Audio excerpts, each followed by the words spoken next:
अंतस की धारा में सिर्फ कुछ पल अपने आप को देना, अपनी जिंदगी से कभी भी नाराज नहीं होना। क्या पता आप जैसी जिंदगी दूसरे लोगों का सपना हो। भीतर झांकना, किसी से प्रेम हुआ वो भी आपके वश में नहीं था। किसी पर क्रोध आया, नफरत पैदा हुई, वो भी आपके वश में नहीं है। फिर क्या किया जाए? ध्यान रहे, जहां ये क्रोध पैदा हुआ या प्रेम पैदा हुआ, उसका स्वभाव है चंचलता। और अभी आपका मन आपके बस में नहीं है, इसीलिए ये स्थिर नहीं हो सकता। तो जरूरी है कि पहले हम फिजिकल तल पर आ जाएं, जहां हमारी कर्मेंद्रियां और ज्ञानेंद्रियां हैं। उनके प्रति अपनी संवेदनशीलता को बढ़ाएं। तो ध्यान का एक उपाय यही है कि अपनी इंद्रियों के प्रति संवेदनशील बन जाओ। जब भी तुम कुछ खा पी रहे हो, एक लंबा गहरा श्वास लो, उसकी खुशबू, उसकी गर्माहट, उसके स्वाद का एहसास। और जब भी तुम उसके खुशबू और स्वाद का एहसास लोगे, तुम मन से दूर हट गए। मन में तो कुछ ना कुछ चल ही रहा होगा, लेकिन तुम वहां से खिसक गए। तुमने अपनी सारी ऊर्जा दूसरी तरफ डाल दी। तुम सुगंध और स्वाद लेने में उत्सुक हो गए। इसी प्रकार सुबह की हवा, कुनकुनी धूप, जरा इस सौंदर्य की अभी अभी खुशबू लो। अपनी आंखों में, बंद आंखों में सारी ऊर्जा को महसूस करो। और तुम महसूस करोगे कि अद्भुत शांति आ गई।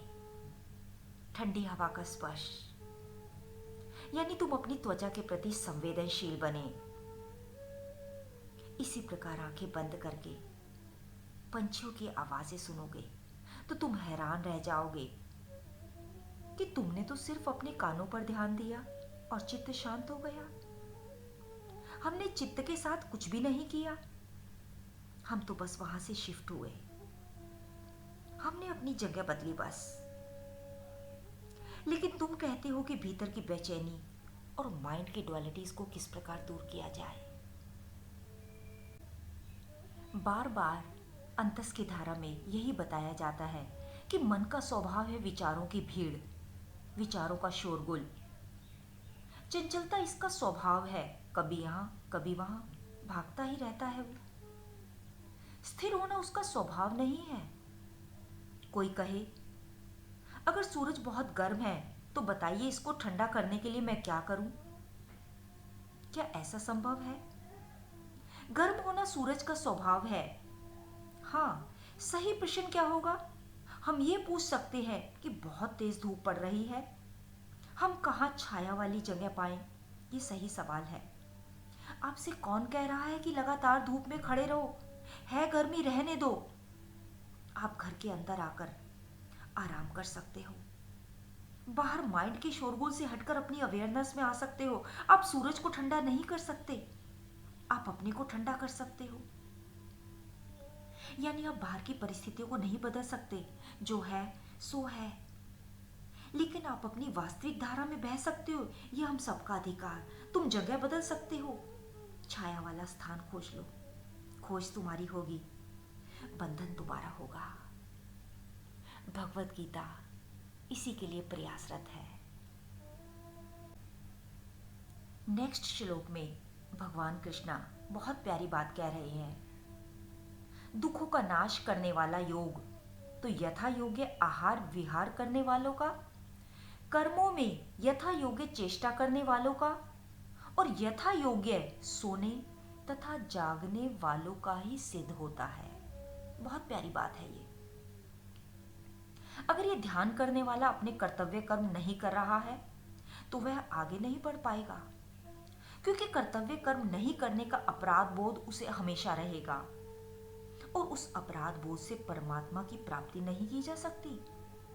केवल आनंद से उसकी प्राप्ति की जा सकती है। और अगर साधक अपने कर्तव्य कर्म नहीं करेगा तो उसका ध्यान हमेशा विचलित रहेगा। इसमें लास्ट में यही कहा गया, दो ध्यान के जो बीच का समय है, ध्यान से समझना इसे, दो ध्यान यानी मॉर्निंग और इवनिंग ध्यान के जो बीच का समय है उसमें अपने कर्तव्यों को निभाना है। श्वासों पर ध्यान। अद्भुत है ये योग का मार्ग। जिन खोजा तिन पाइया, और जिसने भी पाया उसी ने इस शब्दों के अर्थ को खोज लिया। थोड़ी देर अनाहत चक्र, हृदय चक्र पर ध्यान दीजिए, क्योंकि इस चक्र के सक्रिय होते ही शरीर के सारे चक्र एनर्जाइज हो जाते हैं। बस आते जाते श्वास को जानो, और यही श्वास तुम्हारे ध्यान का आहार है। श्वास भीतर जाए, पेट फूल रहा है, मूल बंद लगे, इसमें पूरी एकाग्रता पेट पर आ जाए। पेट सिकुड़ रहा है, तुम्हें शरीर में थोड़ी सी गर्माहट महसूस होगी। ये सामूहिक ऊर्जा है जो तुम अभी महसूस कर रहे हो, लेकिन ये ऊर्जा विद्युत का वर्तुल बनाने में सक्षम नहीं होती। इसके लिए भीतर जागना होगा। साक्षी भाव, केवल साक्षी भाव, वॉचिंग प्रोसेस। इसी अवस्था के विकास के लिए भगवत गीता में साधक के लिए क्रमिक विकास का मार्ग बताया गया है। सबसे पहले व्यक्ति को संसार के प्रति व्यर्थता का बोध होता है, और उसके बाद उसका जो अगला कदम होता है सद्गुरु के प्रति प्रेम, श्रद्धा, अर्पणता। यहां से मनुष्य कर्मयोगी बनता है, यानी निष्काम कर्म, राग द्वेष रहित कर्म, अहंकार रहित कर्म और समष्टि के कल्याण के लिए कर्म। और कर्मयोगी के बाद मनुष्य सन्यासी बनता है, यानी अव्यय परमात्मा में लीन होता है, जहां उसे अपने कर्म फल की भी कोई आकांक्षा नहीं रहती। और इसके बाद सन्यासी की दशा आत्मज्ञानी तक पहुंचती है, और इस दशा का जो मार्ग है उसे ही ध्यान योग कहा जाता है। इसके पश्चात भगवान कृष्ण ने ध्यान योग की 4 गूढ़ विधियों को विस्तृत रूप से बताया। और ध्यान की पहली विधि यही है कि अपनी ऊर्जा को संभालना। इस ऊर्जा को संभालने के लिए उसे सक्रिय करना होगा, जैसे कि अभी अभी ऊर्जा सक्रिय हो रही है। और वैसे ये ऊर्जा सिर्फ वाइब्रेशंस पाकर अपने आप सक्रिय हो जाती है। उस ऊर्जा के लिए कुश यानी मृग की चमड़ी का आसन बताया। कुश यानी संसार के प्रति अनासक्ति का भाव, और आसन थोड़ा गर्म, ताकि ध्यान साधना के दौरान उठी ऊर्जा को वह बाहर ना निकलने दे, यानी कि ऊर्जा व्यर्थ ना हो।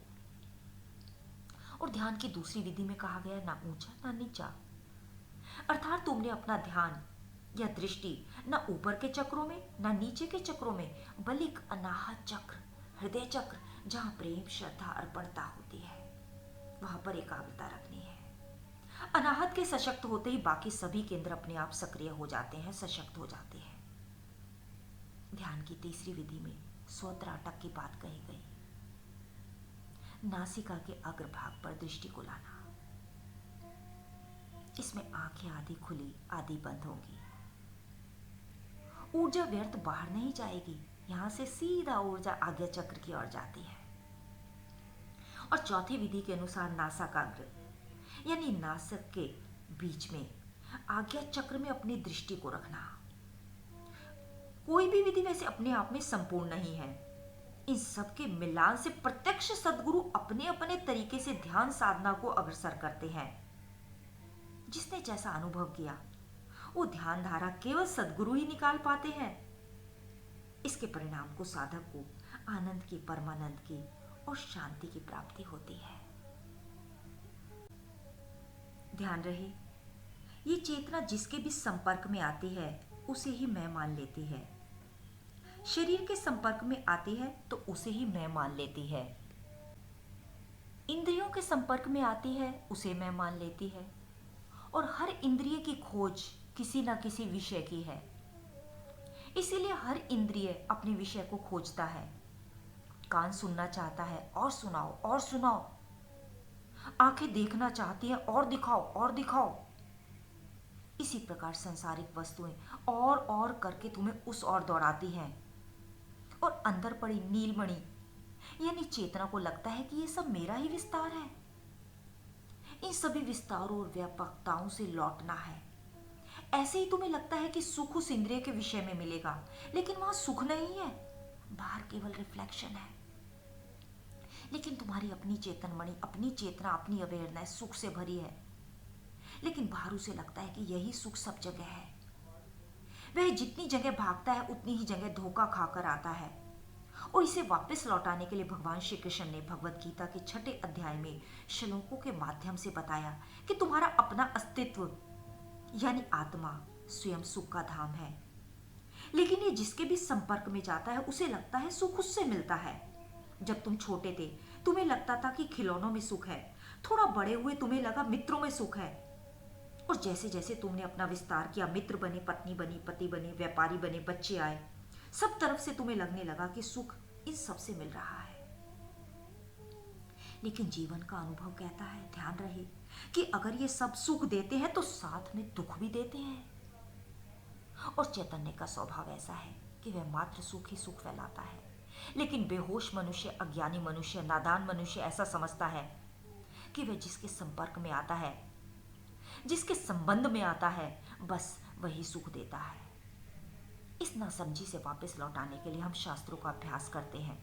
इस नासमझी से लौटने के लिए भगवान कृष्ण ने 4 विधियों की बात कही, लेकिन मात्र समझकर बात नहीं बनती। समझ कर भी अनुभव में नहीं आता।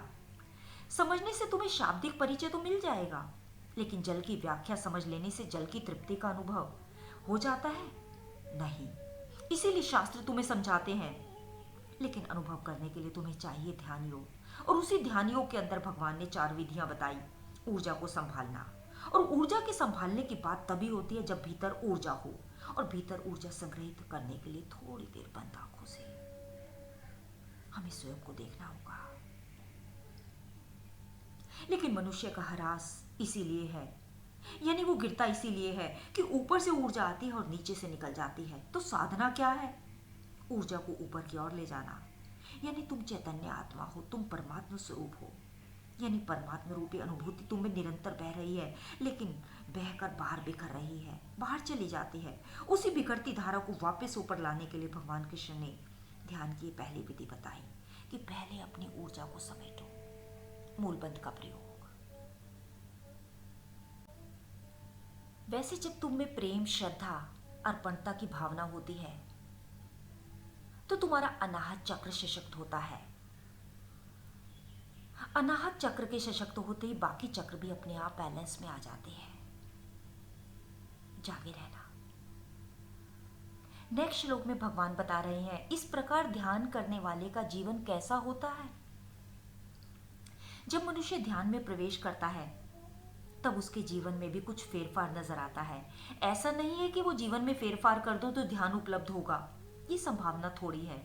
संभावना ये है कि भीतर में, अंतस में उस प्रकाश को अनुभव कर लो। अर्थात जो कर्मयोगी हो गया है, चित्त जिसका वश में हो गया है, और चित्त का ये सामान्य नियम है कि उसे जहां सुख लगता है वह वहां भागता है। चित्त वहीं भागेगा, व्यक्ति में या वस्तु में।